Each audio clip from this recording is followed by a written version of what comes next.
प्राचीन काल की बात है। तब उज्जैनी में राजा विक्रमादित्य राज किया करते थे। राजा विक्रमादित्य हर प्रकार से एक आदर्श राजा थे।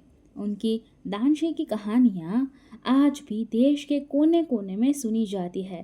राजा विक्रमादित्य प्रतिदिन अपने दरबार में आकर प्रजा के दुखों को सुनते वे उनका निवारण किया करते थे। एक दिन विक्रमादित्य के दरबार में एक साधु आया और एक फल देकर चला गया। तब से वह साधु प्रतिदिन राज दरबार में पहुंचने लगा। वे विक्रमादित्य को एक फल देता और फिर चला जाता और विक्रमादित्य फल को मंत्री को सौंप देता। इस तरह 10 वर्ष व्यतीत हो गए। हमेशा की तरह एक दिन जब वह साधु विक्रमादित्य को फल देकर चला गया तो विक्रमादित्य ने उस दिन फल को मंत्री को ना देकर एक पालतू बंदर के बच्चे को दे दिया, जो कि महल के किसी सुरक्षा कर्मी का था, जो उसके पास से विक्रमादित्य के पास चला आया था। उस फल को खाने के लिए जब बंदर के बच्चे ने उसे बीच से तोड़ा तो उसके अंदर एक बहुत ही उत्तम कोटि का बहुमूल्य रत्न निकला।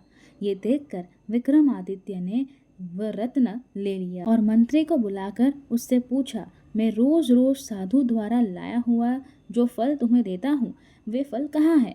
विक्रमादित्य ने आज्ञा दी तो मंत्री रत्न भंडार गया और कुछ ही देर बाद आकर विक्रमादित्य को बताया, प्रभु वे फल तो सड़ गल गए, वे मुझे वहाँ नहीं दिखाई दिए, मगर हाँ, चमकती झिलमिलाती रत्नों की एक राशि वहाँ अवश्य मौजूद है। ये सुनकर विक्रमादित्य मंत्री पर प्रसन्न हुए और उनकी निष्ठा की प्रशंसा करते हुए सारे रत्न उसे ही सौंप दिए। अगले दिन पहले की तरह जब वह साधु फिर राज दरबार में आया तो विक्रमादित्य ने उससे कहा कि साधु, इतनी बहुमूल्य भेंट तुम प्रतिदिन मुझे क्यों अर्पित करते हो? अब मैं तब तक तुम्हारा ये फल ग्रहण नहीं करूँगा जब तक तुम इसका कारण नहीं बताओगे।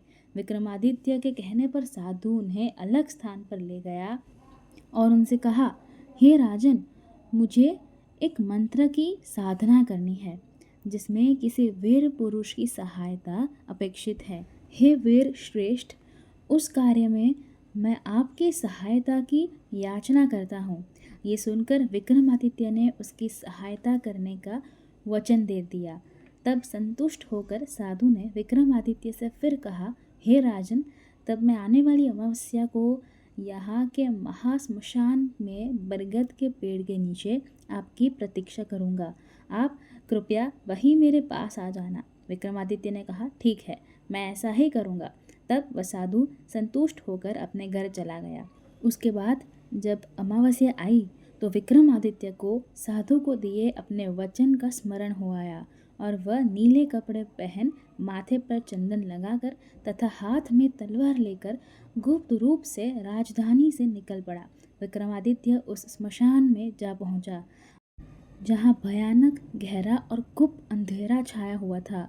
वहाँ जलने वाली चिताओं की लपटें बहुत भयानक दिखाई दे रही थी। असंख्य नर कंकाल, खोपड़ या एवं हड्डियाँ इधर उधर बिखरी पड़ी थी। समूचा श्मशान भूत पिशाच से भरा पड़ा था और शियार की डरावनी आवाज़ें स्मशान की भयानक को और भी ज़्यादा बढ़ा रही थी। निर्भय होकर विक्रमादित्य ने वहाँ उस साधु को ढूंढा। साधु एक वट वृक्ष के नीचे गोलाकार आकृति बना रहा था। विक्रमादित्य ने उसके निकट जाकर कहा, साधु, मैं आ गया हूँ, बताओ मुझे क्या करना होगा। विक्रमादित्य को उपस्थित देखकर साधु बहुत प्रसन्न हुआ। उसने कहा, राजन, यदि आपने मुझ पर इतनी कृपा की है तो एक कृपा और कीजिए। आप यहाँ से दक्षिण की ओर जाइए। यहाँ से बहुत दूर स्मशान के उस छोर पर आपको बरगद का एक विशाल वृक्ष मिलेगा। उस पर एक मरे हुए मनुष्य का शरीर लटक रहा है। आप उस शव को यहाँ ले आए और मेरा कार्य पूरा कीजिए। राजा विक्रमादित्य साधु की बात मानकर वहाँ से दक्षिण की ओर चल पड़े। जलती हुई चिताओं के प्रकाश के सहारे वे उस अंधकार में आगे बढ़ते गए और बड़ी कठिनाई से उस वृक्ष को खोज पाए। वह वृक्ष चिताओं के धुएं के कारण काला पड़ गया था। उसे जलते हुए मांस की गंध आ रही थी। उसकी एक शाखा पर एक शव इस प्रकार लटका हुआ था जैसे कोई प्रेत कंधे पर लटक रहा हो। विक्रमादित्य ने वृक्ष पर चढ़कर अपनी तलवार से शाखा को काट डाली और शव को जमीन पर गिरा दिया। नीचे गिरकर वह शव बड़ी जोर से चीख उठा, जैसे उसे बहुत पीड़ा पहुंची हो। विक्रमादित्य ने समझा कि वह मनुष्य जीवित है। विक्रमादित्य को उस पर दया आई। अचानक उस शव ने जोर से हंसने लगा। तब विक्रमादित्य समझ गया कि उस पर बेताल चढ़ा हुआ है। उसके बाद विक्रमादित्य उसके हंसने करने का कारण जानने की कोशिश कर रहा था कि अचानक शव में हरकत हुई और वह हवा में उड़ता हुआ पुनः उसी शाखा पर जा लटका। इस पर विक्रमादित्य एक बार फिर से वृक्ष पर चढ़ा और शव को पुनः नीचे उतार लिया। फिर विक्रमादित्य ने उस शव को अपने कंधे पर डाला और खामोशी से साधु की ओर चल पड़ा। कुछ दूर चलने पर विक्रमादित्य के कंधे पर सवार शव के अंदर का बेताल बोला, राजन, मुझे ले जाने के लिए तुम्हें बहुत परिश्रम करना पड़ रहा है।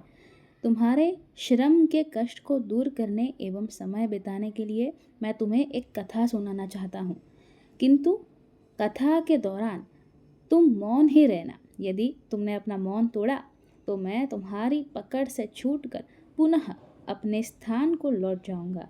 राजा विक्रमादित्य द्वारा सहमति जताने पर बेताल ने कहानी सुनाना प्रारंभ किया। आगे क्या हुआ?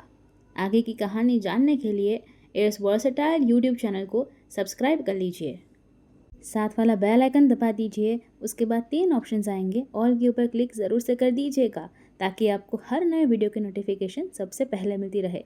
नए वीडियो के साथ फिर मिलेंगे। धन्यवाद। जय हिंद।